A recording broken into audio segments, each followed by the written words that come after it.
വിശുദ്ധ മത്തായി എഴുതിയ സുവിശേഷം അദ്ധ്യായം 17 1 മുതൽ 8 വരെയുള്ള വാക്യങ്ങൾ. യേശു രൂപാന്തരപ്പെടുന്നു. യേശു 6 ദിവസം കഴിഞ്ഞ് പത്രോസ്, യാക്കോബ്, അവൻ്റെ സഹോദരൻ യോഹന്നാൻ എന്നിവരെ മാത്രം കൂട്ടിക്കൊണ്ട് ഒരു ഉയർന്ന മലയിലേക്ക് പോയി.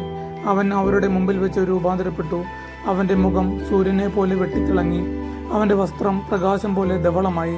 മോശയും ഏലിയായും അവനോട് സംസാരിക്കുന്നതായി അവർ കണ്ടു. പത്രോസ് യേശുവിനോട് പറഞ്ഞു, കർത്താവേ, നാം ഇവിടെ ആയിരിക്കുന്നത് നല്ലതാണ്.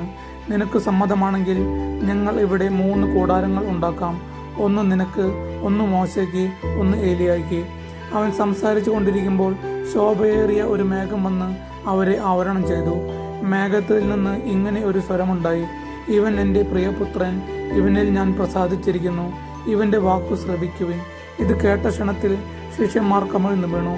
അവർ ഭയവിഹുലരായി. യേശു സമീപിച്ച് അവരെ സ്പർശിച്ചുകൊണ്ട് പറഞ്ഞു, എഴുന്നേൽക്കുവിൻ, ഭയപ്പെടേണ്ട. അവർ കണ്ണുകളുയർത്തി നോക്കിയപ്പോൾ യേശുവിനെ അല്ലാതെ മറ്റാരെയും കണ്ടില്ല. നമ്മുടെ കർത്താവായ യേശു മിശിഹായ്ക്ക് സ്തുതി.